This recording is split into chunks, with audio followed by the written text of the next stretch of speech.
فیڈرکسن مسکرایا اور سر کو خم دیا۔ اس کا موڈ تبدیل کرنے زہران نے فاؤنڈیشن کے پیش رفت سے آگاہ کیا۔ رابرٹ اس کی کارکردگی سن کر مزید خوش ہوا۔ زہران نے سگے رشتے کی طرح غمگین حالات میں اس کا ساتھ دیا۔ 2 دن اس کے ساتھ رہ کر تیسرے دن سوئم گزار کر واپسی کے لیے روانہ ہوا۔ دوسری جانب تسنیم کوثر اب تک ناراض تھی۔ بس بہت ہوا، میں یہ ڈاکومنٹری چھوڑ رہی ہوں، وہ پیر پٹک کر بولی۔ رات کے 11 بجے اپنے بیڈ روم میں پنک پاجامہ ڈریس پہنے، بالوں کی چٹیاں بنائے، وہ دائیں سے بائیں چکر لگاتی ہنا سے کال پر مصروف رہی۔ ایک تو بنا بتائے چلا گیا، اوپر سے میرے کال کے جواب میں کال بیک بھی نہیں کیا۔ ایسا بھی کون سا خاص دوست ہے جو ایک کال کی بھی فرصت نہیں؟ ایسی بھی کیا مصروفیات؟ وہ خفا رہی۔ ریلیکس یار، ہوگی کوئی پرابلم، آ جائے گا تھوڑے دنوں میں، ہنا نے دلاسا دیا۔ 3 دن کا کہہ کر گیا تھا، آج 5واں دن ہے۔ میں کل فاؤنڈیشن جا کر دستبرداری کا لیٹر دے دوں گی۔ وہ دھم کر کے اپنے بیڈ پر بیٹھی، ہنا کے ساتھ ساتھ خود بھی یہ بات ذہن نشین کرنے لگی۔ ڈاکومنٹری سے تو دستبردار ہو جاؤ گی، پر زہران رئیسانی سے ہو پاؤ گی کیا؟ ہنا نے سوال کیا۔ تسنیم مضطرب ہوئی، یہ جواب اس کے پاس بھی نہیں تھا۔ اگلی صبح معمول کے مطابق ہوئی، دن گرم اور خشک رہا۔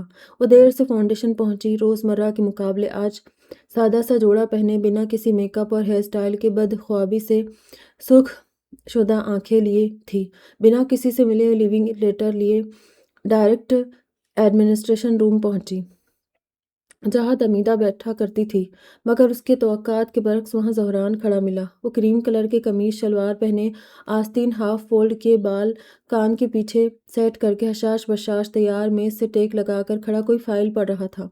دروازے کے کھلنے پر اس نے فائل کی اوٹ سے پلکیں اٹھا کر سامنے دیکھا۔ تسنیم اس کی نظریں خود پر پا کر فریز ہو گئی۔ زہران فائل بند کر کے میز پر رکھتا سیدھا ہوا، فولڈڈ آستین میں سے جھلکتی کثرتی بازو تسنیم کوثر کی کمزوری ثابت ہوئے۔ اس نے غیر محسوس انداز میں لیٹر پیچھے کر لیا۔ ہائے تسنیم، کیسی آپ؟ کام کیسا چل رہا ہے؟ کہاں تک پہنچی ڈاکومنٹری؟ زہران نے خوشی سے پوچھا۔ آپ کو کیا فرق پڑتا ہے؟ مجھ سے زیادہ امپورٹنٹ لوگ ہیں آپ کی لائف میں، آپ انہیں اٹینڈ کریں۔ تسنیم نے سینے پر ہاتھ باندھ لیے۔ زہران اس کی خفگی پر حیران ہوا۔ کیا ہوا؟ میرے ایبسینس میں کسی نے کچھ کہا ہے یا مس بہیو کیا ہے؟ وہ وجہ ڈھونڈنے لگا۔ تسنیم نے سبز آنکھوں میں تیش لائف سے دیکھا۔ آپ ہی اگنور کر رہے تو دوسروں سے کیا گلا؟ اس کا دل بھر آیا۔ اوہ ہاں، آپ کی کال آئی تھی، میں اس دن ذرا بزی تھا، سوری۔ زہران خجالت ہوا۔ چلو کم سے کم یاد تو آیا۔ تسنیم نے آنکھیں گھمائی۔ طاہر بھائی نے بتایا آپ کو کوئی ضروری بات کرنی تھی، ابھی بتائیے، میں آپ کے سامنے ہوں۔ زہران نے سر کھجایا۔ اسے تسنیم کی خفگی کم کرنے کا طریقہ سمجھ نہیں آ رہا تھا۔ ہاں میں بس یہاں رہنے کے لیے جگہ ڈھونڈ رہی تھی۔ روز اتنی گرمی میں 6 گھنٹے کا سفر کر کے آنا جانا دشوار گزار ہو گیا تھا۔ تسنیم نے تفصیل بتاتے رخ پھیر لیا۔ زہران کی موجودگی اسے بار بار اپنی بات بھلا رہی تھی۔ لیکن اب اس کی ضرورت نہیں ہے، میں یہاں کوئٹنگ لیٹر دینے آئی ہوں۔ اس نے بات مکمل کر کے خود ہی زبان دانتوں میں دبائی۔ واٹ؟ پر کیوں؟ میری غلطی کا غصہ اپنے پروجیکٹ پر مت نکالے۔ اپنی ڈاکومنٹری ایسے آدھے میں چھوڑ کر نہ جائے پلیز، زہران ریکویسٹ کرتے اس کے سامنے آیا۔ دروازے کے سامنے دیوار بن کر کھڑے زہران کی ریکویسٹ تسنیم کو پگھلا گئی۔ وہ مزید خفا نہ رہ پائی، نظریں جھکا کر بلش کرتے لیٹر ہاتھوں میں مروڑ دیا۔ زہران اس کا یہ عمل دیکھ کر مونچھوں کے پیچھے مسکرایا۔ تسنیم کا غصہ پگھل چکا تھا۔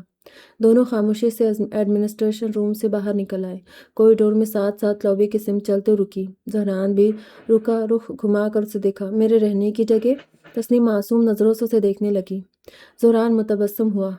آپ ہماری مہمان ہیں، آپ کی حفاظت اور خدمت ہماری ذمہ داری ہے، آپ ہمارے ساتھ حویلی میں رہے گی، زہران نے استحکام سے جواب دیا۔ تسنیم ساکت ہو گئی۔ اس کی فرمائش بنا کہے زہران نے پوری کر لی تھی۔ خوشی کا اظہار کرتے اس نے سر کو جنبش دیا۔ اس کی رضامندی پر زہران نے سر کو خم دیا اور پھر سے قدم بڑھا دیے۔ کبھی کبھی خاموشی 1000 لفظوں سے زیادہ بامعنی ہوتی ہے۔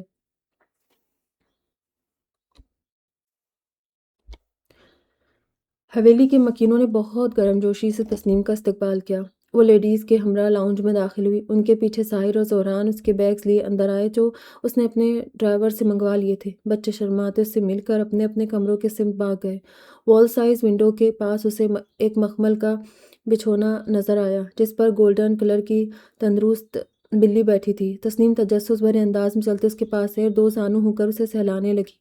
بلی نے اسے قدرے زیادہ تیز سبز آنکھیں گھما کر اسے دیکھا اور منہ بسور کے دلچسپی نہیں دکھائی۔ جب اس کا ناٹ انٹرسٹڈ سائنس نہ سمجھ کر تسنیم پھر بھی اسے پیار کرتی رہی تو وہ اپنے نرم گرم بستر سے اٹھ کر غصے سے گرائی۔ تسنیم نے اس کے کاٹنے کے ڈر سے اپنا ہاتھ پیچھے کر دیا۔ بلی ایک نظر اسے دیکھ کر سائڈ سے گزر کر زہران کے پیروں کے پاس چلی گئی۔ تسنیم ساتھ ہی گھومی تھی۔ زہران نے جھک کر کیٹو کو بازو میں اٹھا لیا۔ تسنیم کھڑی ہو کر اس کے پاس آئی۔ میری بیسٹ فرینڈ سے ملو، یہ کیٹو ہے۔ اس نے میرا بہت خیال رکھا ہے۔ زہران نے اس کی پیٹھ پر ہاتھ پھیرتے ہوئے تعارف کروایا۔ ہائے کیٹو۔ تسنیم نے پھر سے مزاج اچھا رکھ کر کوشش کی۔ کیٹو نے خود کو مزید زہران کے بازو میں بھیج لیا، مانو جتا رہی ہو کہ دیکھ لو، وہ صرف اس کا ہے۔ اسے اس نم میں دادی کمرے سے نکل کر اس سمت آتے نظر آئی تو تسنیم ان سے ملنے پیچھے مڑی۔ سلام دعا کے بعد دیبا بیگم اسے بغور دیکھتی رہی۔ بہت خوبصورت بچے ہو، شادی ہو گئی کیا؟ انہوں نے تسنیم کے گال پر ہاتھ رکھ کر استفسار کیا۔ زہران نے بے چینی سے پہلو بدلا۔ تسنیم کے رخسار سرخ ہو گئے۔ ایک مرتبہ پھر دادی کے اس سوال پر وہ دونوں متذبذب ہوئے۔ اسلام آباد ایگزیبیشن کا منظر آنکھوں کے سامنے گھوما تھا۔ تسنیم نے کچھ کہنے کے لیے منہ کھولا مگر اس سے پہلے زہران لمبے لمبے ڈگ بھرتا سیڑھیوں کی جانب بڑھ گیا۔ تسنیم کی نظروں نے اس کے کمرے کے اندر بند ہونے تک اس کا تعاقب کیا۔ زہران کے باحیا اخلاق نے اس کے دل میں مزید گھر کر لیا۔ ابھی نہیں ہوئی دادی۔ تسنیم نے دادی کا ہاتھ اپنے ہاتھوں میں لیا۔ دیبا بیگم کو تسنیم پوری طرح یاد تو نہیں تھی لیکن ایک گہرا سا منظر کہیں دور دماغ کے گوشے میں لہرایا تھا۔ اس کے بعد زہران شام تک کمرے سے باہر نہیں آیا اور تسنیم رئیسانی خاندان کی عورتوں سے ارد گرد کی باتیں کرتے اپنا وقت کاٹنے لگی۔ جاری ہے۔